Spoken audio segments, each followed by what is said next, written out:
मंत्री द्वय माननीय पर्यटन और संस्कृति मंत्री महोदय से भी अनुरोध करेंगे कि इस ऐतिहासिक वेला में आदरणीय नौसेना अध्यक्ष महोदय के साथ अपने सानिध्य से इस पल को अविस्मरणीय बनाएं। 19 करोड़ की लागत से 2 एकड़ से अधिक के क्षेत्र में निर्मित नौसेना शौर्य वाटिका का लोकार्पण माननीय रक्षा मंत्री महोदय के कर कमलों द्वारा पर्यटन विभाग द्वारा ये ऐतिहासिक उपहार उत्तर प्रदेश के वासियों के लिए, भारत के लोगों के लिए नौसेना के पराक्रम को, उसके विकास और प्रगति की कहानी बताता हुआ ये नौसेना शौर्य वाटिका अब सबके लिए उपलब्ध है। शम नो वरुणा संस्कृत में ये वेद वाक्य भारतीय नौसेना का सूत्र वाक्य है, जिसका अर्थ है कि जल और महासागरों के देवता वरुण हम सब के लिए कल्याणकारी हों। यह हमारा सौभाग्य है कि आज मंच पर पीवीएसएम, एवीएसएम, एनएम नौसेना अध्यक्ष एडमिरल दिनेश के त्रिपाठी जी मौजूद हैं। हम उनसे विनम्र निवेदन करेंगे कि आज के इस ऐतिहासिक अवसर पर अपने विचार प्रकट करें।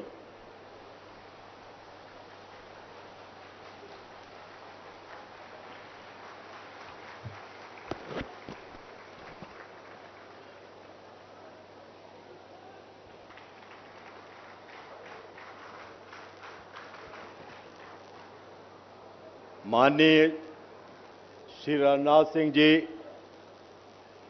भारत के रक्षा मंत्री, श्री योगी आदित्यनाथ जी, माननीय मुख्यमंत्री उत्तर प्रदेश केशव प्रसाद मौर्य जी, उप मुख्यमंत्री श्री ब्रजेश पाठक जी, उप मुख्यमंत्री श्री जयवीर सिंह जी, पर्यटन मंत्री lieutenant general Sengupta, general officer commanding in chief of central command, मंच पर पधारित गणमान्य सदस्य, senior officers from the defence forces and the state government, distinguished guest, देवी और सज्जनों, सबसे पहले मैं भारत के माननीय रक्षा मंत्री श्री राजनाथ सिंह जी तथा उत्तर प्रदेश के माननीय मुख्यमंत्री श्री योगी आदित्यनाथ जी को तहे दिल से धन्यवाद करता हूं, जिनके विजन, सपोर्ट और लीडरशिप से नौसेना शौर्य वाटिका का आज अभी कार्यान्वित हुआ है। यहां पर बैठे आप में से कई लोगों में शायद एक सवाल जरूर आया होगा कि उत्तर प्रदेश जैसे लैंडलॉक्ड स्टेट में ये मैरीटाइम म्यूजियम या मैरीटाइम शौर्य वाटिका क्यों? तो इसके विषय में मैं एक नहीं 3 मुख्य कारण बताना चाहूंगा। सबसे पहले, सदियों से इस क्षेत्र की पहचान केवल कल्चर और सिविलाइजेशन से नहीं, बल्कि समुद्र के जरिए कनेक्टिविटी और कॉमर्स से भी बनी रही है। रेलवे और हाईवे के पहले गंगा, गोमती, घाघरा ये नदियां अवध को कलकत्ता के बंदरगाह से और वहां से दुनिया के सी लेन से जोड़ती थी। बनारसी सिल्क रोमन एम्पायर तक समुद्र के माध्यम से ही जाता था और उत्तर प्रदेश के जंगलों की हार्डवुड और मेटलर्जिकल इक्विपमेंट ये से ही शिप्स बनते थे और बनाए जाते थे। और 19वीं और 20वीं सदी में समुद्री माइग्रेशन में अकेले इस क्षेत्र का हिस्सा लगभग 60 से 70% था। पर ऐतिहासिक पहलुओं के अतिरिक्त दूसरा, आज भी भारतीय नौसेना में बड़ी संख्या में ऑफिसर्स हों, चाहे सेलर्स हों, अग्निवीर हों, उत्तर प्रदेश की महान भूमि से ही आते हैं। और शायद यही वजह है कि देश के सबसे अधिक मिलिट्री वेटरन्स भी उत्तर प्रदेश में ही हैं, जिन्होंने वर्षों तक देश की सेवा और सुरक्षा में अपना बड़ा योगदान दिया है। और तीसरा, यहां पर गोमती नदी है, जिसके नाम पर भारतीय नौसेना का एक शक्तिशाली फ्रिगेट 3.5 दशकों तक देश की सेवा में कार्यरत था।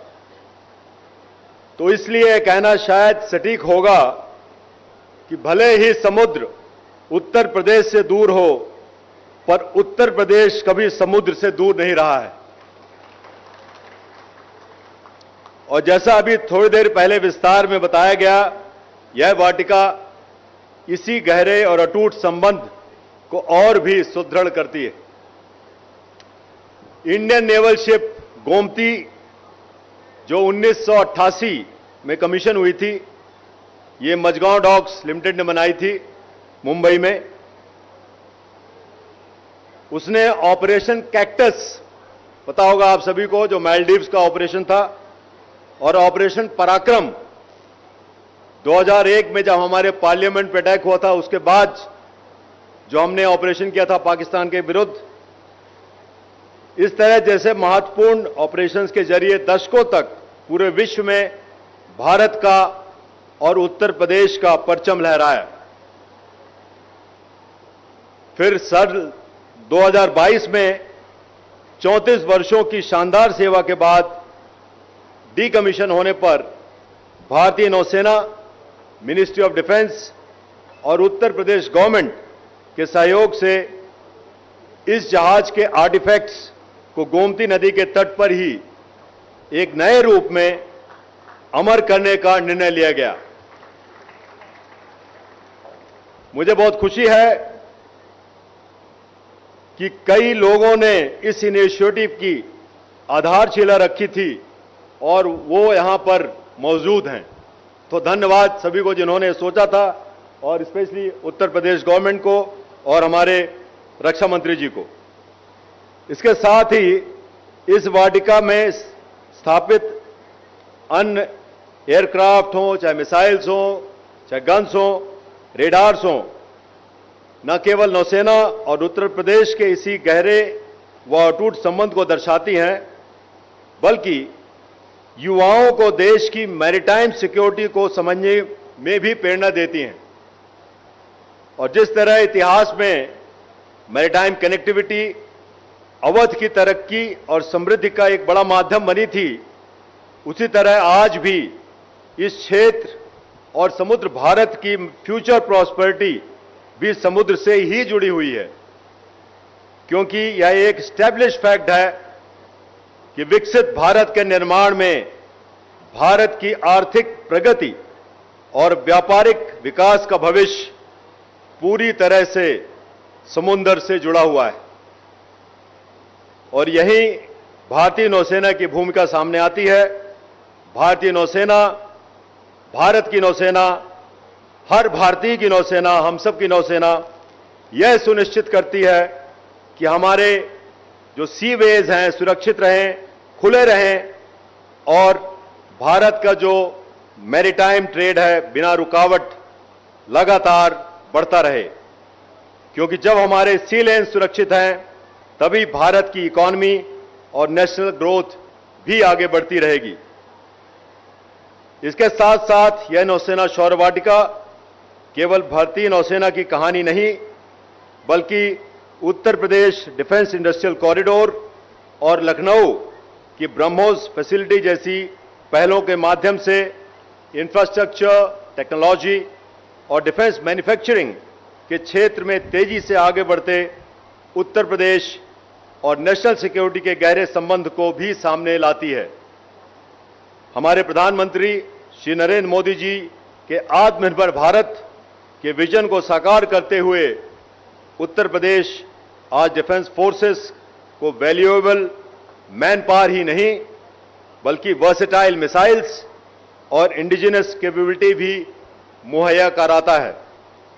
इसलिए यह वाटिका केवल एक म्यूजियम नहीं है, बल्कि उत्तर प्रदेश के उस गौरवपूर्ण योगदान का प्रतीक है जो देश की रक्षा को हर दिन मजबूत बनाता रहा है। अंत में मैं एक बार फिर माननीय रक्षा मंत्री श्री राजनाथ सिंह जी, माननीय मुख्यमंत्री श्री योगी आदित्यनाथ जी, राज्य प्रशासन तथा इन प्रोजेक्ट से जुड़े सभी स्टेक होल्डर्स का हृदय से आभार व्यक्त करता हूं, जिनके विजन, कमिटमेंट और प्रोएक्टिव अप्रोच ने इस यूनिक इनिशिएटिव को बहुत ही जल्दी रियलिटी में बदल दिया है। मुझे पूरा विश्वास है कि नौसेना शौर्य वाटिका आने वाले वर्षों में नेशनल प्राइड, मैरीटाइम अवेयरनेस और राष्ट्रभक्ति का एक प्रेरणा स्रोत बनेगी। धन्यवाद। जय हिंद। शामनो वरुण, जलमेव यश, बलमेव तस्। Thank you sir. धन्यवाद महोदय, विस्तार से जानकारी देने के लिए। हम सब अपनी नौसेना के प्रति कृतज्ञ हैं। उत्तर प्रदेश के लोगों के हर सुख दुख में साथ नजर आते हैं माननीय उप मुख्यमंत्री श्री बृजेश पाठक जी। मैं उनसे विनम्र निवेदन करूंगी कि आज के इस सुअवसर पर अपने विचार प्रकट करने की कृपा करें।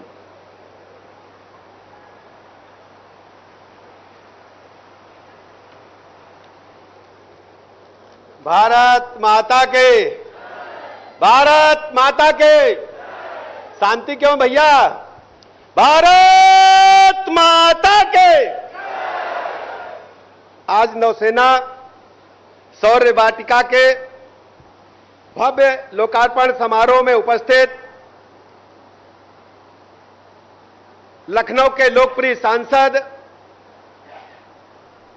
देश के यशस्वी रक्षा मंत्री आदरणीय राजनाथ सिंह जी, उत्तर प्रदेश के लोकप्रिय मुख्यमंत्री आदरणीय योगी आदित्यनाथ जी, उप मुख्यमंत्री आदरणीय केशव प्रसाद मौर्य जी, पर्यटन मंत्री आदरणीय जयवीर सिंह जी, लखनऊ की लोकप्रिय महापौर आदरणीय सुषमा खरकवाल जी, सदस्य राज्यसभा डॉक्टर दिनेश शर्मा जी, उपस्थित सभी हमारे माननीय सांसदगण, माननीय विधायकगण, माननीय जनप्रतिनिधिगण, विशेष रूप से यहां उपस्थित admiral Dinesh Tripathi ji, lieutenant general Anil Sen Gupta ji, vice admiral CR Praveen Nair ji, lieutenant general CJ Jayachandran ji, Manish Kukreti ji, उपस्थित सभी मंच पर तथा सामने बैठे खड़े सभी हमारे भाइयों तथा बहनों पत्रकार मित्रों, सबसे पहले उत्तर प्रदेश की तरफ से,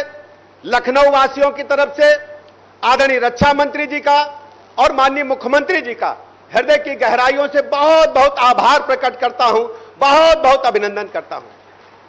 और बहुत बहुत अभिनंदन करना चाहता हूं भारत की नौसेना का, आदरणीय त्रिपाठी जी का, दिनेश त्रिपाठी जी का, जिन्होंने लखनऊ की इस खूबसूरत स्थान पर इस शौर्य वाटिका को स्थापना करके लखनऊ के इतिहास में, उत्तर प्रदेश के इतिहास में एक नया पन्ना जोड़ने का काम किया है। हम सब जानते हैं अच्छी तरह, उत्तर प्रदेश की राजधानी लखनऊ लगातार हिंदुस्तान के लिए लड़ने वालों के लिए, रणबांकुरों के लिए एक ऊर्जा का केंद्र, एक मैं कह सकता हूं कि शौर्य का केंद्र रही है। चाहे 1857 की हम चर्चा करें, अभी मैं चर्चा कर रहा था 1857 की क्रांति में, डॉक्टर साहब से चर्चा कर रहा था दिनेश शर्मा जी से, कि उस समय हमारे रणबांकुरों ने, श्रद्धेय उदा देवी जी ने अंग्रेजों से मुकाबला करते हुए पेड़ पे चढ़ करके 19 अंग्रेजों को मौत के घाट उतारने का काम किया था। 1857 के बाद यदि 1947 की आजादी की लड़ाई हो तो उसमें भी हमारे रणबांकुरों का अहम योगदान था। लखनऊ में ही काकोरी कांड हुआ था। काकोरी कांड के रणबांकुरों ने, चाहे चंद्रशेखर आजाद जी हो, अशफाक उल्लाह हो, या ढेर सारे ऐसे रणबांकुरे थे जिन्होंने अंग्रेजों के छक्के छुड़ा करके भारत माता को बेड़ियों से मुक्त कराने का जो बीड़ा उठाया था, उसे अंतिम अंजाम तक पहुंचाने का काम लखनऊ में ही पूरा हुआ था। मैं आभार प्रकट करना चाहता हूं माननीय रक्षा मंत्री जी का। पूज्य अटल बिहारी वाजपेयी जी ने जो सपना देखा था, कारगिल शहीदों को जब लखनऊ में सम्मान हुआ, लाखों की संख्या में लखनऊ के जनता उमड़ी थी, जिस ढंग से शहीदों के सम्मान में तो कारीगल वाटिका बनाने का काम रक्षा मंत्रालय ने भी किया और नगर निगम में भी तत्काल समय में डॉक्टर दिनेश शर्मा जी ने करने का काम किया था। आज कारगिल शहीद चाहे हमारे पूज्य मनोज पांडे जी हो, चाहे नवनीत राय जी हो, उनकी आत्मा स्वर्ग में बैठ करके हम सबको जो जिन लोगों ने बनाया है उनको आशीर्वाद दे रही होगी कि हमारी जो शौर्य था, हमारा बलिदान था, आज उसको जनता के समक्ष स्थापित करके तय कर दिया गया है कि लखनऊ के लोग, उत्तर प्रदेश के लोग अपने वीर सैनिकों के बलिदान को कभी भूल नहीं सकते। सच्ची श्रद्धांजलि भारत के उन योद्धाओं के प्रति है। आज इतना बड़ा शौर्य वाटिका स्थापित करके जिन लोगों ने हंसते हंसते फांसी के फंदे को चूमा, जिन लोगों ने भारत के लिए लड़ते लड़ते अपने प्राणों की आहुति देने का काम किया, मैं बहुत बहुत अभिनंदन करता हूं, बधाइयां देता हूं। और माननीय रक्षा मंत्री जी ने, माननीय मुख्यमंत्री जी ने लखनऊ को सब कुछ देने का काम किया है। हम सब जानते हैं चमचमाती हुई सड़कें, अच्छी विद्युत व्यवस्था, अच्छे अस्पताल, बड़ी संख्या में पर्यटन केंद्र, और रक्षा मंत्री ने तो और अद्भुत काम कर दिया।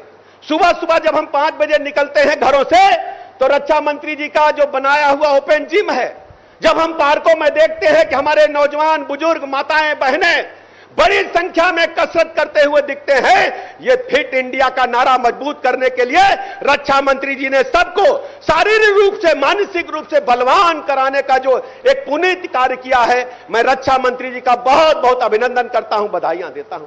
अभी ढेर सारे काम बाकी हैं।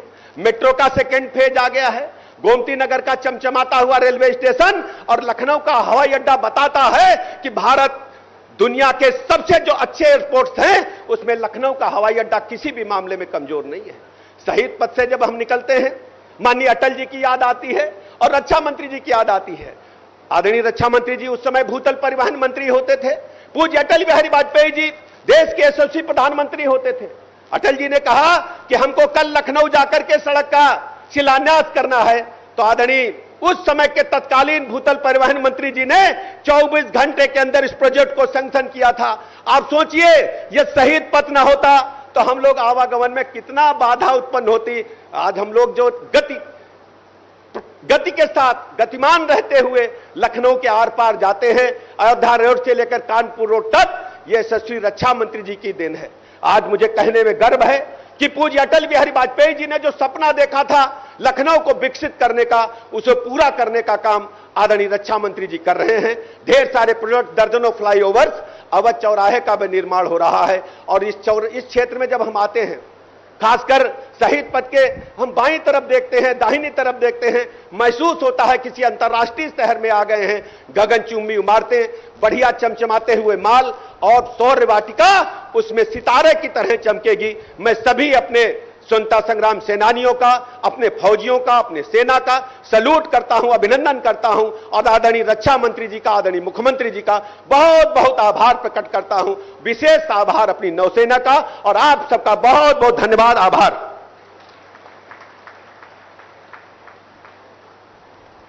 बहुत बहुत धन्यवाद। माननीय उत्तर प्रदेश के विकास में अपना अमूल्य योगदान दे रहे हैं माननीय उप मुख्यमंत्री श्री केशव प्रसाद मौर्य जी। मैं उनसे भी विनम्र निवेदन करूंगी कि अपने उद्गार व्यक्त करें। दोनों हाथ उठा करके बोलिए भारत माता की। सभी लोग हाथ नहीं उठाएं भाई, सब लोग बोलिए भारत माता की, भारत माता की, वंदे वंदे। उत्तर प्रदेश की राजधानी लखनऊ के लिए अत्यधिक सौभाग्य का विषय है कि भारत रत्न पूज्य अटल बिहारी वाजपेयी जी के नेतृत्व में जो कार्य लखनऊ में शुरू हुआ था उसको मुकाम प्रदान करने का कार्य लखनऊ के लोकप्रिय सांसद, हम सबके शीर्ष नेता और देश के माननीय रक्षा मंत्री श्री राजनाथ सिंह जी के नेतृत्व में संपन्न हो रहा है। मैं इसके लिए सबसे पहले तो लखनऊ वालों को बहुत बहुत बधाई देता हूं, बहुत बहुत शुभकामनाएं देता हूं। मंच पर प्रदेश के हमारे सम्मानित मुख्यमंत्री आदरणीय योगी आदित्यनाथ जी, हमारे उप मुख्यमंत्री आदरणीय श्री ब्रजेश पाठक जी, पर्यटन एवं संस्कृति मंत्री आदरणीय श्री जयवीर सिंह जी, हमारी सम्मानित महापौर आदरणीय बहन सुषमा खरकवाल जी, हमारे राज्यसभा के माननीय सांसद डॉक्टर दिनेश शर्मा जी, आदरणीय ब्रजलाल जी और हमारे सभी विधान परिषद के और सदस्य और माननीय विधानसभा के सदस्यगण, सबका नाम लेंगे देर लगेगी।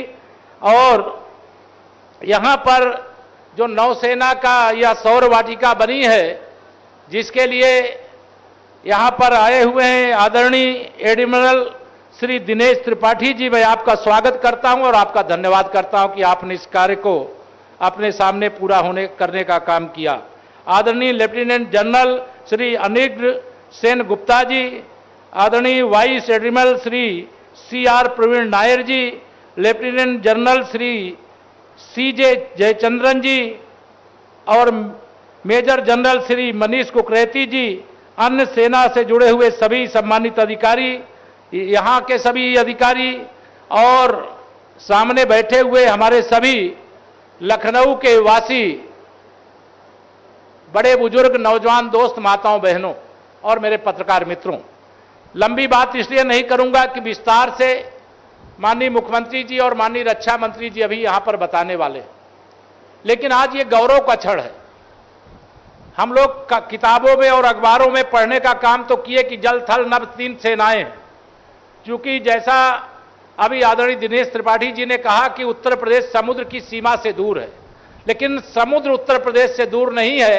आज सब लोग समुद्र के तट पर अनेक कार्यक्रमों के लिए जाते हैं, लेकिन जिस प्रकार से नौसेना का ये सौर वाटिका बनाने का काम किया गया, मैं इसके लिए माननीय रक्षा मंत्री जी को, माननीय मुख्यमंत्री जी को, माननीय जयवीर सिंह पर्यटन मंत्री जी को, माननीय हमारे एडमिरल श्री दिनेश त्रिपाठी जी और सेना के सभी अधिकारियों को बहुत हृदय से बधाई देता हूं, शुभकामना देता हूं। और मुझे पूरा विश्वास है आने वाले समय में जब कोई या शहीद पथ पर बड़े मालों में आएगा, कोई यहां चल करके स्टेडियम, कान्हा स्टेडियम जो अटल बिहारी वाजपेयी जी के नाम को समर्पित है, वहां आएगा, तो वो एक बार यहां पर जरूर आएगा, क्योंकि देशभक्ति भारतवासियों के खून के बूंद बूंद में बसती है, खून के बूंद बूंद में बसती है। और जब यहां पर यह स्वरूप देखने का मौका मिलेगा तो निश्चित तौर से एक अलग प्रकार की प्रेरणा मिलती है कि नौसेना देश के अंदर और दुनिया के अंदर जो धरती का भाग है वो लगभग 25% है और 75% से अधिक क्षेत्र जल क्षेत्र होता है, और जल क्षेत्र ही देश और दुनिया की जरूरतों को पूरा करने के लिए आवागमन का मुख्य मार्ग है। और इसलिए नौसेना के बारे में भी जानना, वायुसेना के बारे में भी जानना, थल सेना के बारे में तो हम सब प्रदेशवासी जानते हैं, निकट से जानते हैं, क्योंकि इनके मुख्यालय भी, इनके बड़े बड़े सेंटर भी उत्तर प्रदेश के अंदर होते हैं। मैं आज के दिन बहुत लंबी बातें ना करके आप सबको बधाई देते हुए माननीय रक्षा मंत्री जी से इस मंच के माध्यम से ये मांग करता हूं, चूंकि देशभक्ति हर प्रदेशवासी, हर देशवासी के खून के बूंद बूंद में रहती है। हम लोग चाहते हैं कि उत्तर प्रदेश की सांस्कृतिक राजधानी तो काशी है, अयोध्या है और तीर्थराज प्रयाग है। जिस प्रकार से लखनऊ में यह एक बहुत नौसेना का संग्रहालय स्थापित करने का काम हुआ, उसी के साथ मैं तीर्थराज प्रयाग, जहां हर 6 वर्ष में कुंभ, हर वर्ष माघ मेला, हर 12 वर्ष में महाकुंभ का आयोजन होता है, जहां शायद दुनिया में सबसे अधिक पर्यटक आते हैं। वह धार्मिक चीजें देख लेते हैं, लेकिन उनको देश की सेना का शौर्य क्या है यह देखने का मौका वहां पर भी मिल सके, ऐसी मैं मांग भी करता हूं, निवेदन भी करता हूं। और साथ ही जिस प्रकार से आपके नेतृत्व में चाहे जो भी बड़ी से बड़ी घटना हुई हो, आपने सुना है किस प्रकार से ऑपरेशन सिंदूर और ब्रह्मोस मिसाइल, देश के रक्षा मंत्री, लखनऊ के सांसद, ब्रह्मोस मिसाइल का निर्माण लखनऊ में और पाकिस्तान के जिन ठिकानों पर वह ब्रह्मोस मिसाइल गिरी है वह शायद पाकिस्तानी तो अच्छे से जान ही गए हैं, दुनिया जान गई है, लेकिन भारतवासियों के साथ साथ लखनऊ को सबसे अधिक गर्व है कि आपने यहां ब्रह्मोस मिसाइल को बनाने का जो इतना बड़ा सेंटर देने का काम किया, सबसे अधिक डिफेंस कॉरिडोर देने का काम किया, उत्तर प्रदेश को अवसर देने में आपने कोई कमी नहीं छोड़ी। इसके लिए मैं आभार प्रकट करते हुए, और यह विश्वास है दुनिया के अंदर हमारे मित्र देश सर्वाधिक है, लेकिन शत्रु देश या पड़ोसी पाकिस्तान है, लेकिन पाकिस्तान को ईंट का जवाब पत्थर से और गोली का जवाब गोला से देने का काम जिस प्रकार से जब से कमल खिला है वह देने का काम किया गया है, उसके लिए आभार प्रकट करते हुए, धन्यवाद देते हुए और बधाई देते हुए अपनी वाणी को देता हूं विराम। जरा दोनों हाथ उठा करके बोलिए जय श्री राम। भारत माता की, भारत माता की। बहुत बहुत धन्यवाद। धन्यवाद माननीय। विरासत और विकास के मूल मंत्र के साथ सुशासन को नया अर्थ देकर उत्तर प्रदेश के नवनिर्माण के द्वारा इसके गौरव को बढ़ा रहे हैं हमारे माननीय मुख्यमंत्री श्री योगी आदित्यनाथ जी। मैं बहुत ही आदर के साथ माननीय मुख्यमंत्री महोदय से अनुरोध करूंगी कि अपने मार्गदर्शन से हमें अनुग्रहित करें। आप सबकी जोरदार तालियों के प्रणाम के साथ।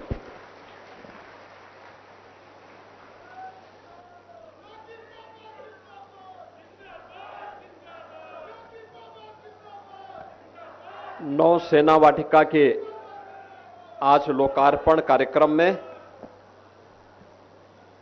उपस्थित देश के लोकप्रिय और कर्मठ रक्षा मंत्री आदरणीय श्री राजनाथ सिंह जी, उत्तर प्रदेश सरकार में मंत्रिमंडल के मेरे सहयोगी उप मुख्यमंत्री द्वय श्री केशव प्रसाद मौर्य जी, श्री ब्रजेश पाठक जी, नौसेना के अध्यक्ष एडमिरल दिनेश त्रिपाठी जी, उत्तर प्रदेश सरकार में मंत्रिमंडल के मेरे सहयोगी पर्यटन और संस्कृति मंत्री श्री जयवीर सिंह जी, लखनऊ की महापौर श्रीमती सुषमा खड़कवाल जी, राज्यसभा के माननीय सदस्य डॉक्टर दिनेश शर्मा जी, श्री ब्रजलाल जी, सभी माननीय विधायकगण, सेंट्रल कमांड के army commander lieutenant general Anitya Sen Gupta ji, vice admiral CR Praveen Nair ji, lieutenant general CJ Jayachandran ji, आज के इस भव्य समारोह में उपस्थित हमारी तीनों सेनाओं के सभी वरिष्ठ अधिकारीगण, जनप्रतिनिधिगण और उपस्थित बहनों और भाइयों, आज के इस नौसेना शौर्य वाटिका के लोकार्पण कार्यक्रम के अवसर पर जिनकी प्रेरणा से यह सब मूर्त रूप लेकर के लखनऊ को एक अभिनव केंद्र के रूप में प्राप्त हुआ है, ऐसे देश के लोकप्रिय रक्षा मंत्री और लखनऊ के लोकप्रिय सांसद माननीय राजनाथ सिंह जी का मैं उत्तर प्रदेश सरकार और उत्तर प्रदेश वासियों की ओर से, लखनऊ वासियों की ओर से उन्हीं के लखनऊ में हृदय से स्वागत करता हूं, अभिनंदन करता हूं। मैं धन्यवाद देता हूं नौसेना के अध्यक्ष और उनकी पूरी टीम को, जिन्होंने उत्तर प्रदेश सरकार के साथ मिलकर के इस पूरे कार्यक्रम को सुव्यवस्थित तरीके से आगे बढ़ा करके एक समय सीमा के अंदर यह कार्य हम सबके सामने आज दिया है। अब मेरा मानना है कि प्रदेश की राजधानी लखनऊ में आने वाला कोई भी व्यक्ति लखनऊ के अंदर के भारत की परंपरा के साथ, भारत की विरासत के साथ, भारत की सुरक्षा से जुड़े हुए किसी एक केंद्र के भ्रमण के लिए जा सकता है, देख सकता है और उस पर गौरव की अनुभूति कर सकता है। तो श्रृंखला में यह नौसेना वाटिका उसका एक नया उदाहरण और एक नया केंद्र बनकर के यहां पे प्रस्तुत हुआ है। आईएनएस गोमती एक लंबे समय तक भारतीय नौसेना में, भारतीय नौसेना के माध्यम से भारत की समुद्री सुरक्षा की रक्षा करते हुए 2022 में उसे नौसेना से निवृत्त किया गया और आज निवृत्त के बाद उसका बेहतरीन उपयोग करते हुए लखनऊ की जीवनदायिनी गोमती नदी के तट पर ही उसे स्थापित भी किया गया। जब बड़ी सोच होती है, बड़े लक्ष्य के साथ व्यक्ति आगे बढ़ता है, तो उस बड़ी सोच का परिणाम उसी सकारात्मक रूप से जो देश के युवाओं को, प्रदेश के युवाओं को एक नई प्रेरणा प्रदान करने वाला अवसर है, वह भारत की सेना पर, भारत की नौसेना के बारे में उसे यहां जानकारी मिलेगी और किन सम विषम परिस्थितियों में हमारे सैनिक कार्य करते हैं, यह उनके लिए जीवन में उन चुनौतियों से जूझने के लिए एक नई प्रेरणा भी होगी। बहनों और भाइयों, हमारी नौसेना अपने उस लक्ष्य को लेकर के चलती है जो उस विराट सोच का प्रतीक है कि नभः स्पर्शम दीप्तम, यानी आकाश की ऊंचाइयों को छूने के लिए उस प्रकार की सोच भी चाहिए। संकुचित सोच से, संकुचित भाव के साथ हम बड़े लक्ष्य को प्राप्त नहीं कर सकते। बड़े लक्ष्य को प्राप्त करने के लिए उस प्रकार की विराट सोच भी चाहिए। और याद रखना, देश के यशस्वी प्रधानमंत्री जी ने देशवासियों के सामने विकसित भारत की जिस संकल्पना को हमारे सामने रखा है, उसमें उन्होंने हर भारतवासी से कहा कि विकसित भारत के लिए हमें हर नागरिक को पंच प्रण के साथ जुड़ना पड़ेगा। वे जो पंच प्रण हैं, उनमें से जो सबसे महत्वपूर्ण है, एक उन्होंने उसमें से यह भी कहा था कि अपनी सेना के प्रति और यूनिफॉर्म धारी फोर्स के प्रति सम्मान का भाव हमारे मन में हो। जब भारत का सैनिक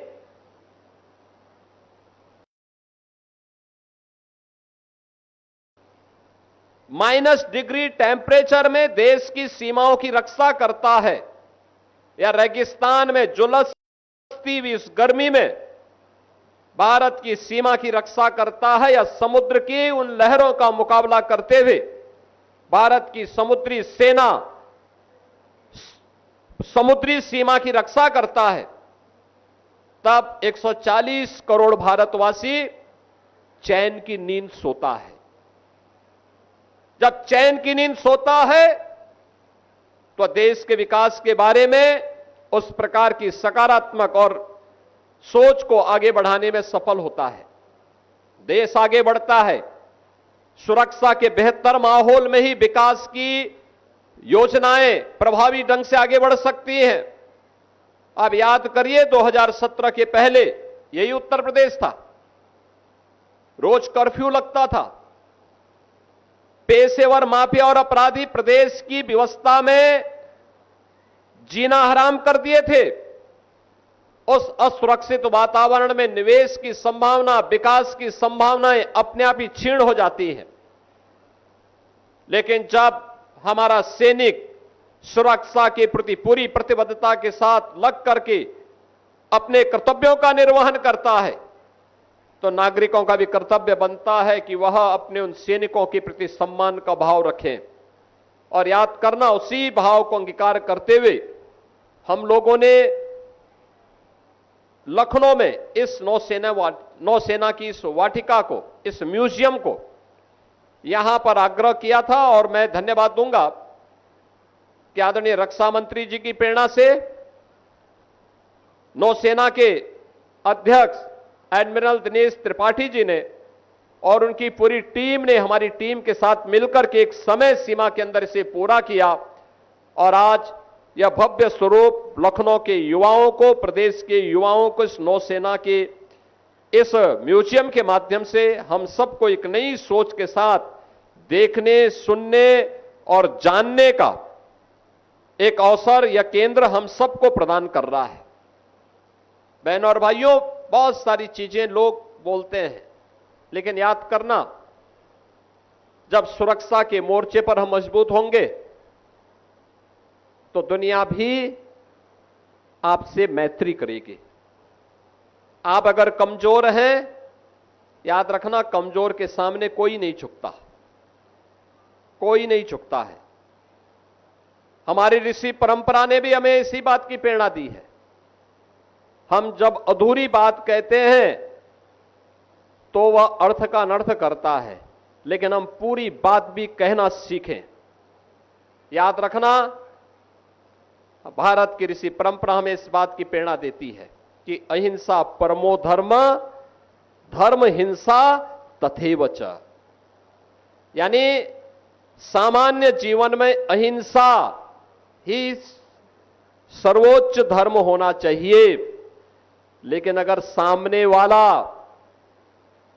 सामने वाला देश और समाज की सुरक्षा के लिए खतरा है तो उसके लिए अहिंसा नहीं चल सकती है, उसके लिए तो हिंसा ही हमें अंततः अपनानी पड़ेगी। और देश के दुश्मन के लिए यही हमारा धर्म भी है और वही भारतीय सेना पूरी मजबूती के साथ करती है। और उसी मजबूती के साथ एक नई प्रेरणा के केंद्र के रूप में अब लखनऊ में एक तरफ राष्ट्र प्रेरणा स्थल, जिसका उद्घाटन आदरणीय प्रधानमंत्री जी और आदरणीय रक्षा मंत्री जी ने 25 दिसंबर को किया था, और यहां पर नौसेना म्यूजियम के रूप में भारतीय सेना के शौर्य और पराक्रम का एक अद्भुत केंद्र यहां पर हमें प्राप्त हुआ है।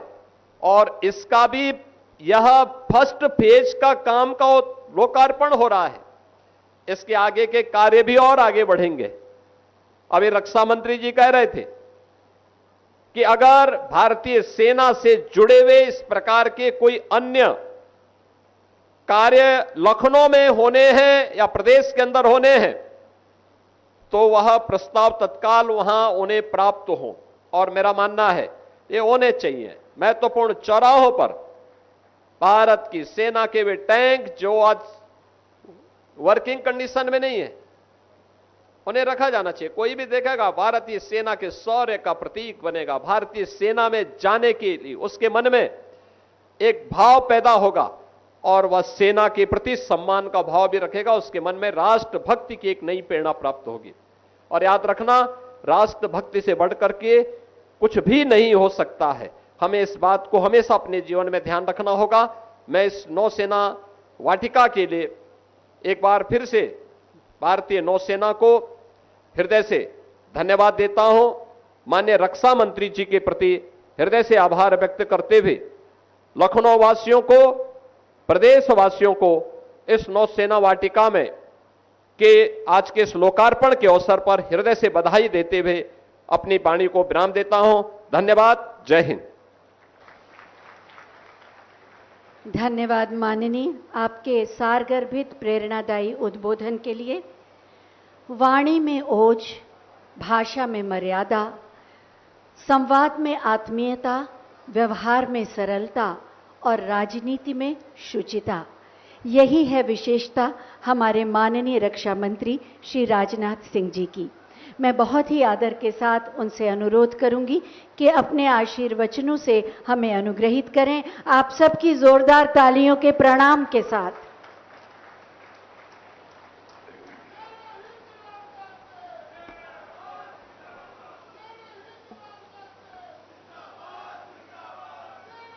भारत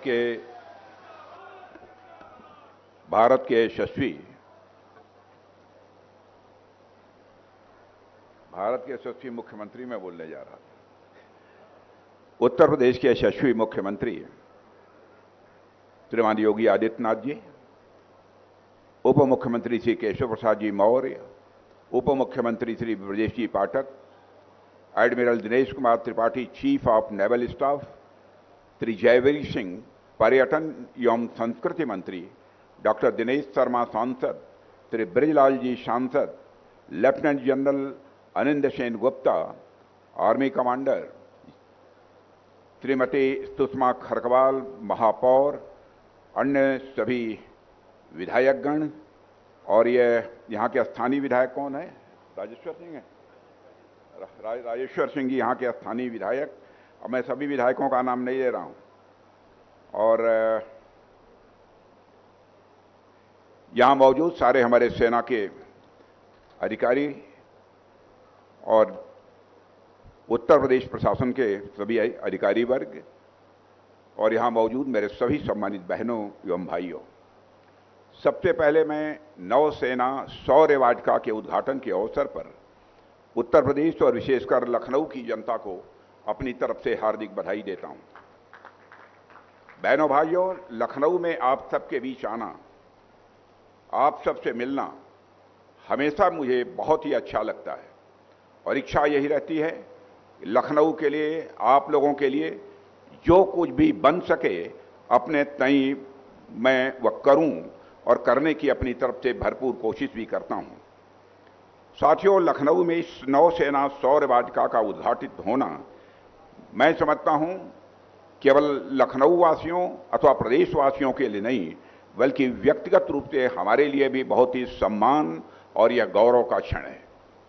साथियों, आने वाले समय में नौसेना शौर्य वाटिका लखनऊ के लिए एक प्रेरणा स्थल तो बनेगा ही, बल्कि एक टूरिस्ट हब के रूप में यह बनेगा और यह लखनऊ की पहचान बनेगा, यह मेरा पक्का विश्वास है। ये सारी चीजें मैं मानता हूं बढ़ते हुए उत्तर प्रदेश की तस्वीर हैं, जो हमारे मुख्यमंत्री योगी आदित्यनाथ जी के नेतृत्व में उत्तर प्रदेश आगे बढ़ रहा है। लखनऊ अब तहजीब और संस्कृति का शहर होने के साथ साथ राष्ट्रभक्ति और सैन्य गौरव का भी यह प्रतीक बन रहा है। साथियों, उत्तर प्रदेश जिस तरह से विकास के रास्ते पर तेजी से आगे बढ़ रहा है, उसे आज हम सभी देख रहे हैं और हम सभी जानते हैं कि कभी उत्तर प्रदेश की पहचान गुंडा राज और बिगड़े हुए लॉ एंड ऑर्डर से होती थी। लोग भय से जीते थे, डर में अपनी जिंदगी गुजारते थे। इन्वेस्टर्स यानी भारत से यदि कोई निवेशक आकर यहां पर पूंजी निवेश करना चाहता है तो वह भी यहां आने से कतराता था कि उत्तर प्रदेश में लॉ एंड ऑर्डर की सिचुएशन बद से बदतर है, इसलिए वहां पर मैं निवेश करूंगा तो गुंडों के द्वारा, बदमाशों के द्वारा हमें परेशान किया जाएगा। लेकिन आज का उत्तर प्रदेश मैं ही से स्वीकार नहीं करता हूं, बल्कि सारा हिंदुस्तान स्वीकार करता है कि बहनों भाइयों बदल चुका है। One district one mafia, Uttar Pradesh की ऐसी हालत हो गई थी, वन डिस्ट्रिक्ट वन माफिया के लिए यह उत्तर प्रदेश जाना जाने लगा था।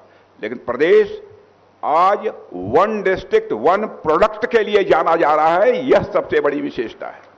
और यह परिवर्तन किसी वजह से नहीं, बल्कि उत्तर प्रदेश के जनप्रिय मुख्यमंत्री श्री योगी आदित्यनाथ जी के मजबूत नेतृत्व का यह नतीजा है, यह मैं मानता हूं। और उन्होंने जिस तरह से प्रदेश की कानून और व्यवस्था को संभाला है, मैं मानता हूं कि अपने में वह एक मिसाल है। यह कोई साधारण बात नहीं है। उत्तर प्रदेश जैसे बड़े राज्य की कानून और व्यवस्था को चुस्त दुरुस्त करना, और इस कानून और व्यवस्था के मोर्चे पर आपने जबरदस्त कामयाबी हासिल की है। लखनऊ समेत उत्तर प्रदेश की समस्त जनता यह अनुभव कर रही है कि उत्तर प्रदेश अब लहलहा रहा है, उत्तर प्रदेश अब जगमगा रहा है, उत्तर प्रदेश अब तेजी से आगे बढ़ रहा है। साथियों, जब इस शौर्य वाटिका का निर्माण प्रस्तावित हुआ तो योगी जी ने इस पे बड़ी ही सकारात्मक प्रतिक्रिया दिखाई थी। और हम यह भली भांति समझते हैं कि जो राष्ट्र अपनी सेनाओं का सम्मान करता है, वही राष्ट्र दुनिया में सम्मान भी प्राप्त करता है। और इस भाव को योगी जी ने अपने व्यक्तिगत हस्तक्षेप से इकाना स्टेडियम के पास और गोमती वेटलैंड से सटी यह प्राइम लोकेशन इस परियोजना के लिए उपलब्ध कराई है। और इतना ही नहीं, और जिस तेजी से आपकी सरकार ने बजट स्वीकृत किया है और हर अहम पड़ाव पर आपने स्वयं इसकी निगरानी की है, इस काम को रिकॉर्ड समय में आपने पूरा करवाया है, इसके लिए भी मैं मुख्यमंत्री जी और साथ ही उनकी सरकार की मैं सराहना करना चाहता हूं। साथियों, आमतौर पर होता यह है कि बातें बहुत सारी होती हैं, लेकिन एक बात के लिए मैं और यह कहना चाहूंगा कि आमतौर पर जब कभी हम भारतीय नौसेना का नाम सुनते हैं तो हमारे जेहन में समुद्र की लहरें, मुंबई का गेटवे ऑफ इंडिया, विशाखापट्टनम का बंदरगाह, कोच्चि के जहाज, यही सब चीजें हमारे जेहन में स्वाभाविक रूप से आती हैं। आम धारणा यही है कि नेवी का अस्तित्व सिर्फ समुद्री इलाकों तक ही यह सीमित है। तो फिर आखिर लखनऊ जैसे शहर में, जो समुद्र से सैकड़ों किलोमीटर दूर है, इस नौसेना शौर्य वाटिका की जरूरत क्यों पड़ी? आखिरकार नेवी का अवध की धरती से क्या रिश्ता है? ऐसे भी सवाल लोगों के दिमाग में खड़े हो सकते हैं।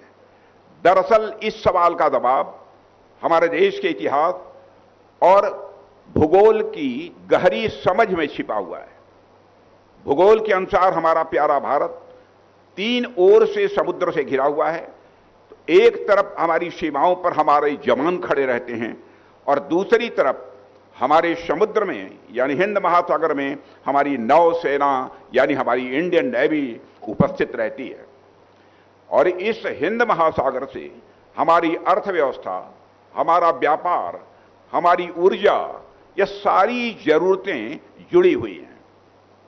बहनों भाइयों, और उस हिंद महासागर की जो लोग सुरक्षा करते हैं, वो लोग भारत के हर गांव, हर कस्बे और हर शहर से आते हैं। और हमारी नेवी पूरे देश का, ये हमारी नेवी पूरे देश की एक एसेट है और उसकी ताकत देश के हर नागरिक के संकल्प और विश्वास से ही यह आती है, चाहे वह समुद्र के पास रहता हो या हजारों किलोमीटर दूर लखनऊ में रहता हो। साथियों, इसके अलावा आप देखिए कि हमारी गोमती नदी यह लखनऊ की जीवन धारा है और इसी गोमती नदी के नाम पर एक आईएनएस गोमती नाम का युद्धपोत वारशिप जिसे कहते हैं, वह भी हमारे देश में है, जिसे 1988 में हमारी नौसेना में शामिल किया गया था। 1988 में हमारी नौसेना में शामिल किया गया था। जिस तरह गोमती नदी बहती हुई आगे चलकर वह गंगा में समाती है और फिर गंगा सागर में पहुंचकर अनंत समुद्र से वह जुड़ जाती है, ठीक उसी तरह आईएनएस गोमती भी हिंद महासागर में जाकर लखनऊ को इसने गौरवान्वित किया है, यह बात मैं विश्वास के साथ कह सकता हूं। साथियों, हर जहाज के आगे उसका एक सिंबल होता है, एक चिन्ह होता है, वह लगा होता है और उसका आधिकारिक चिन्ह जिसे हम अंग्रेजी में क्रेस्ट कहते हैं। आईएनएस गोमती के क्रेस्ट पर हमारे लखनऊ के ऐतिहासिक 76 मंजिल भी अंकित था। हमारे लखनऊ का 76 मंजिल उसके क्रेस्ट पर यह अंकित था। जब यह जहाज हिंद महासागर में अपनी ताकत का प्रदर्शन कर रहा होता था, उस वक्त इसकी पहचान सीधे सीधे इसी 76 मंजिल और गोमती नदी से जुड़ी हुई थी। यानी हमारी गोमती और लखनऊ का नाता तो नेवी के साथ लंबे समय से रहा है और इसी अटूट बंधन का उत्सव मनाने के लिए आज यहां नौसेना शौर्य वाटिका प्रारंभ किया गया है। बहनों भाइयों, आज इस पार्क में आप जो कुछ भी देख रहे हैं वो सब वास्तविक है, एकदम असली युद्ध सामग्री जो कभी आईएनएस गोमती की शान हुआ करती थी। नेवी का जो बड़ा सा जहाज आप लोग देखते हैं, और जो अभी नहीं देखा होगा तो जाकर देखेंगे, उसमें बहुत से उपकरण लगे होते हैं और मैं आप सबसे आग्रह करूंगा कि उसके भीतर घुसकर भी देखिए। उसके विशालकाय मिसाइल लॉन्चर जो दुश्मन के जहाजों पर सटीक वार करने में पूरी तरह से सक्षम होते हैं, उसके टारपीडो ट्यूब जो पानी के भीतर घात लगाए बैठे पनडुब्बियों का सफाया कर सकते हैं, उसके राडार्स जो सैकड़ों किलोमीटर दूर से आते खतरे को पहले से ही भांप लेते थे, उनके मुख्य तोप की माउंटिंग, जिसकी गर्जना सुनकर दुश्मन के होश उड़ जाते थे, और इसके अलावा नेवी में प्रयोग होने वाले surveillance aircraft, multi role helicopter और टारपीडो आदि अब लखनऊ की धरती पर यह स्थापित हो चुके हैं। यह हम सबके लिए बहुत ही गौरव का विषय है।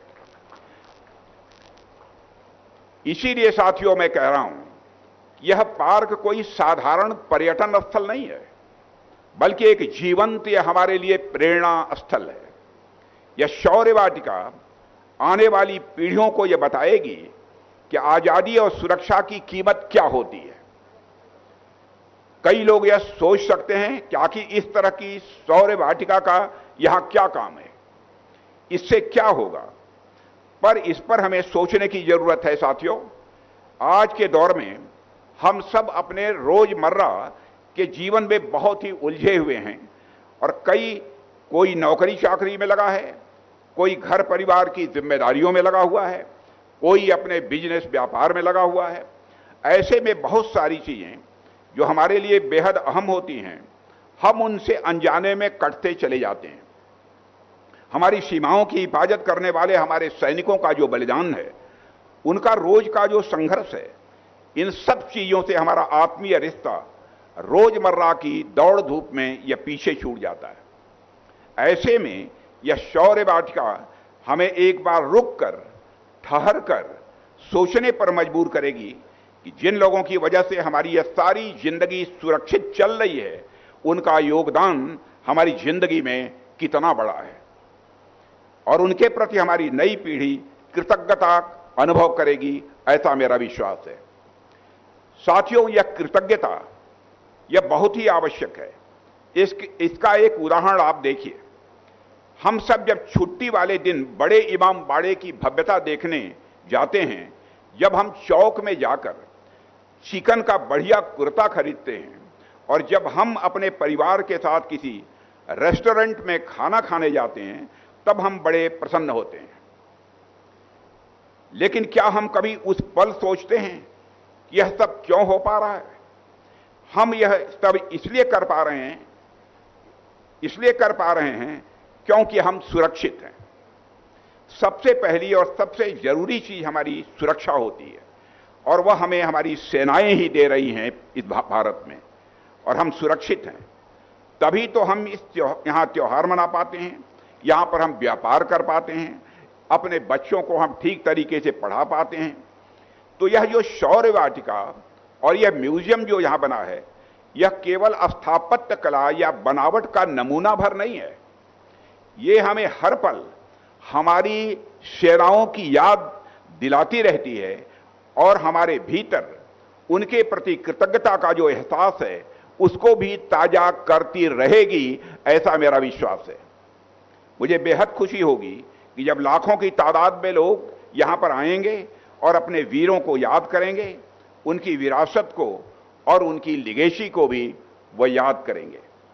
साथियों, मैं आप सभी को एक और बात यहां पर बताना चाहूंगा कि मेरे पास अक्सर बहुत बड़ी संख्या में हमारी सेनाओं के रिटायर्ड प्लेटफॉर्म्स और उपकरणों के लिए स्कूल, कॉलेज और संस्थानों से पत्र मिलते रहते हैं। विधायक और सांसद बराबर आग्रह भी करते रहते हैं। किसी को रिटायर्ड टैंक चाहिए होता है, किसी को फाइटर एयरक्राफ्ट चाहिए, तो किसी को कोई हेलीकॉप्टर चाहिए होता है। मेरा हमेशा यही प्रयास रहता है कि जिन उपकरणों ने, जिन इक्विपमेंट ने दशकों तक हमारी सेवा की है, वो रिटायर होने के पश्चात हमारे स्कूल, हमारे कॉलेज, हमारे विश्वविद्यालय में प्रदर्शित हों। क्योंकि जब हमारी नई पीढ़ी उन्हें अपनी आंखों के सामने देखेगी, उन्हें अपने हाथों से स्पर्श करेगी, तो उनके भीतर राष्ट्र निर्माण का स्वाभाविक रूप से एक जोश भी पैदा होगा। और आज जो नौसेना शौर्य वाटिका यहां आपके सामने है, इसके पीछे भी मैं समझता हूं कि यही सोच है। और साथियों, आप सब तो देख ही रहे हैं कि आज कल दुनिया में क्या क्या चल रहा है। यूक्रेन रूस विवाद हो, या फिर हाल के समय में मिडिल ईस्ट में चल रहे युद्ध हों, हर तरफ सारी दुनिया में इस समय उथल पुथल मची हुई है।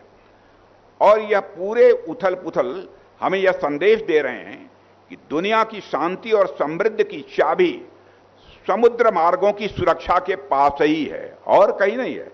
समुद्री मार्गों की सुरक्षा के पास ही है।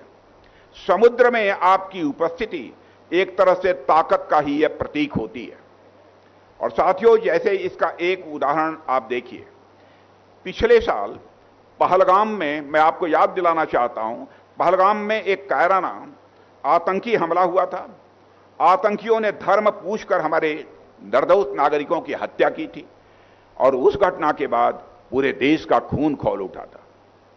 उसके बाद हमारी तीनों सेनाओं ने मिलकर ऑपरेशन सिंदूर को अंजाम दिया और हमारी सेनाओं ने सटीक हमले करके पाकिस्तान में स्थित आतंकी ढांचे को पूरी तरह से तबाह कर दिया था। हमारी आर्मी और एयरफोर्स ने तो अपनी भूमिका निभाई ही, लेकिन जो भूमिका हमारी नेवी ने निभाई वो भी बहुत ही महत्वपूर्ण थी। साथियों, हमारी नेवी पूरी ताकत के साथ अरब सागर में उस समय मौजूद थी, पूरी ताकत के साथ, पूरी तैयारी के साथ अरब सागर में उपस्थित थी। और हमारे navy chief admiral Dinesh Tripathi बार बार कहते थे कि सर, मुझे कब अवसर प्राप्त होगा, हमारे नेवी को कब अवसर प्राप्त होगा कि हम एक बार पाकिस्तान को सबक सिखा सकें। साथियों, मेरी भी इच्छा होती थी यह अवसर काश नेवी को भी मिल जाता तो नेवी भी क्या होती है पूरा हिंदुस्तान समझ जाता। साथियों, जिसने दुश्मन के मन में लगातार भय बनाए रखा, जिसने दुश्मन के मन में लगातार भय बनाए रखा, और इसी का नतीजा यह हुआ कि पाकिस्तान की पूरी नौसेना डरकर अपने बंदरगाहों में दुबक कर बैठ गई थी। और साथियों, हमारी सेनाओं की यह ताकत, हमारी लगातार की गई मेहनत और यह सतर्कता का नतीजा है। 2014 में जब हमारे प्रधानमंत्री मोदी जी के नेतृत्व में हमारी सरकार आई, तब से ही हमने इस बात पर विशेष बल दिया और इस पर विशेष ध्यान दिया कि भारत सही मायनों में सबसे ताकतवर तभी कहलाएगा जब हमारी सेनाओं को हथियार के लिए दुनिया के दूसरे देशों पर निर्भर नहीं रहना पड़ेगा। इसीलिए हमारे प्रधानमंत्री जी ने आत्मनिर्भर भारत का एक विजन, एक नजरिया इस देश के सामने रखा था। साथियों, हमने make in India, defence corridor, iDEX, Aditi और कई भी इनिशिएटिव के माध्यम से यह सुनिश्चित किया कि हम भारतीय सेनाओं के लिए अत्याधुनिक हथियार भारत में ही निर्मित करेंगे, भारत की धरती पर ही निर्मित करेंगे, भारतवासियों के हाथों से ही बनाएंगे और यदि संभव हो तो हम उसे भारत के बाहर निर्यात भी करेंगे, यानी दुनिया के दूसरे देशों को भी हम बेचेंगे। और जब हमने रक्षा के क्षेत्र में निर्यात की ओर ध्यान देने की बात की, तब हमारे पास इस प्लान को कई लोगों ने बहुत ही शंका के नजरिए से देखा था, क्योंकि भारत का रक्षा क्षेत्र कभी अपने निर्यात के लिए नहीं जाना जाता था, आयात के लिए जाना जाता था। दुनिया के दूसरे देशों से हम बराबर हथियार मंगाते थे और हम तो हमेशा हथियार वगैरह खरीदने के लिए जाने जाते थे, यानी एक्सपोर्ट करने के लिए भारत कभी नहीं जाना जाता था। 2014 के पहले आपको जानकर आश्चर्य होगा, छोटे मोटे जो कलपुर्जे हथियारों के बन जाते थे, जो उनका एक्सपोर्ट होता था वो लगभग केवल 1000 करोड़ का था, 1000 करोड़ का था। लेकिन अब मुझे कहते हुए यह प्रसन्नता हो रही है कि भारत का रक्षा क्षेत्र अब पूर्ण रूप से आत्मनिर्भर होने की ओर तेजी से आगे बढ़ रहा है मेरे बहनों भाइयों। और पिछले 10 वर्षों में हम सभी लोगों ने मिलकर जो मेहनत की है उसका परिणाम आज हमें मिल रहा है। 2014 में हमारा घरेलू रक्षा उत्पादन मात्र 46,000 करोड़ रुपया था, यानी हम लोग भारत में सिर्फ 46,000 करोड़ रुपए के हथियार और सारे सब मिला जुलाकर 46,000 करोड़ रुपए के सारे साजो सामान बना पाते थे। लेकिन आज वही बढ़कर 1.5 लाख करोड़ रुपए से अधिक हो चुका है। और मैं आपको जानकारी देना चाहता हूं, जून समाप्त होते होते आपको यह जानकारी मिलेगी, यह 1.5 लाख करोड़ ही नहीं है बल्कि यह बढ़कर 1.25-2 लाख करोड़ रुपए तक पहुंच चुका है। इसके अलावा 2014 तक भारत का जो डिफेंस एक्सपोर्ट है वह बहुत कम हुआ करता था। हम केवल 1000 करोड़ रुपए से भी कम के हथियार और साजो सामान दुनिया को बेच पाते थे, लेकिन आज वही बढ़कर हम लगभग 40,000 करोड़ रुपए के सामान दुनिया के दूसरे देशों को दे रहे हैं। इस तरह की अनेक उपलब्धियां रक्षा क्षेत्र में हम लोगों ने हासिल की हैं। और साथियों, इस उपलब्धि में उत्तर प्रदेश का और विशेषकर लखनऊ का भी योगदान रहा है। मेरा हमेशा से यह प्रयास रहता है कि लखनऊ और पूरे उत्तर प्रदेश की जनता का हमारी सेनाओं के साथ सीधा और भावनात्मक यह जुड़ाव बना रहे। यूं तो उत्तर प्रदेश की धरती पहले से ही सेना में अपनी भागीदारी के लिए जानी जाती है और यहां के जवानों ने हर युद्ध में बढ़ चढ़कर कंधे से कंधा मिलाकर देश की रक्षा भी की है, लेकिन हमने इसे और आगे बढ़ाने का संकल्प लिया है, इसका बीड़ा उठाया है। और इसी सोच के तहत हमने यहां पर लखनऊ में डीआरडीओ की प्रयोगशालाएं भी प्रारंभ की हैं। डिफेंस कॉरिडोर के माध्यम से उत्तर प्रदेश भारत के रक्षा क्षेत्र को आत्मनिर्भर बना रहा है और यहां लखनऊ में ब्रह्मोस का भी निर्माण हो रहा है और भी कई तरह से उत्तर प्रदेश डिफेंस मैन्युफैक्चरिंग को मजबूत कर रहा है। इसके लिए भी मैं उत्तर प्रदेश के माननीय मुख्यमंत्री श्री योगी आदित्यनाथ जी को बहुत ही बधाई देता हूं, तहे दिल में बधाई देता हूं।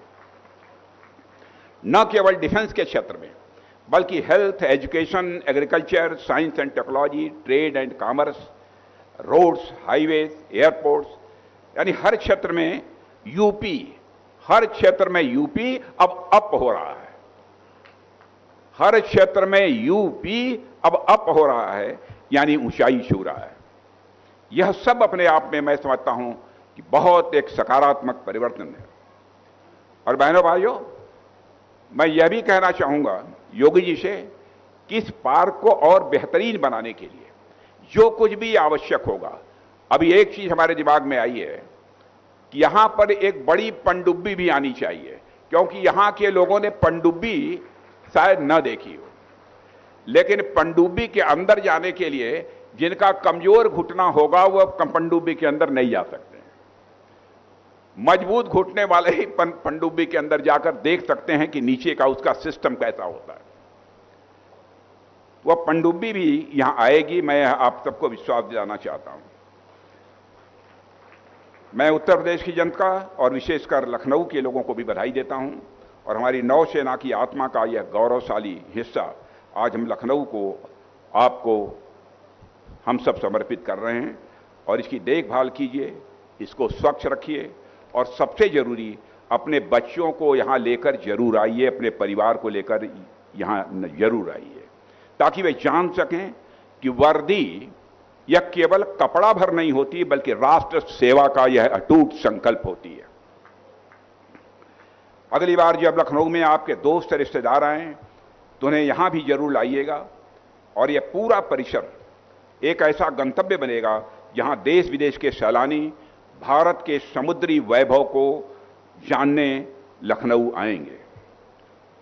और यहां तक जो भी आवश्यकता होगी इस पार्क के लिए, मैं यकीन दिलाना चाहता हूं, पूरी तरह से मुख्यमंत्री जी आश्वस्त करता हूं आपको, हम सहयोग देने के लिए तैयार हैं।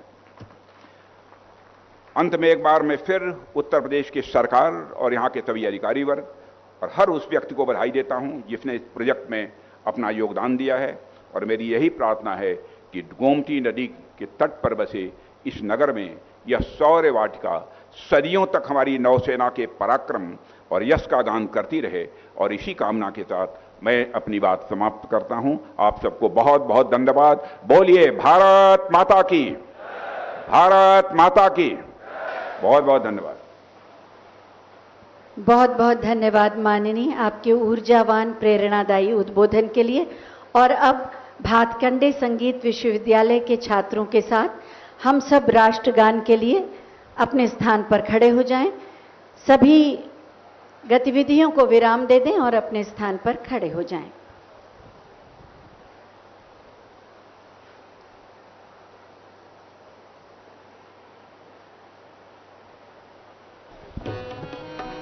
अधिनायक जय हे भारत भाग्य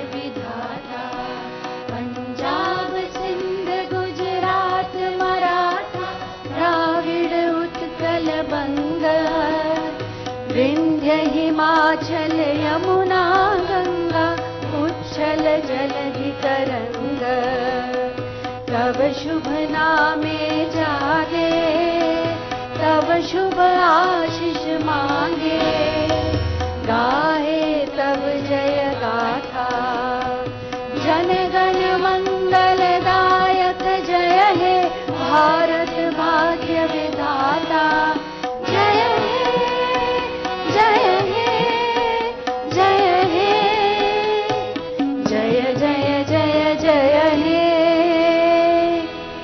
भारत माता की। इसी के साथ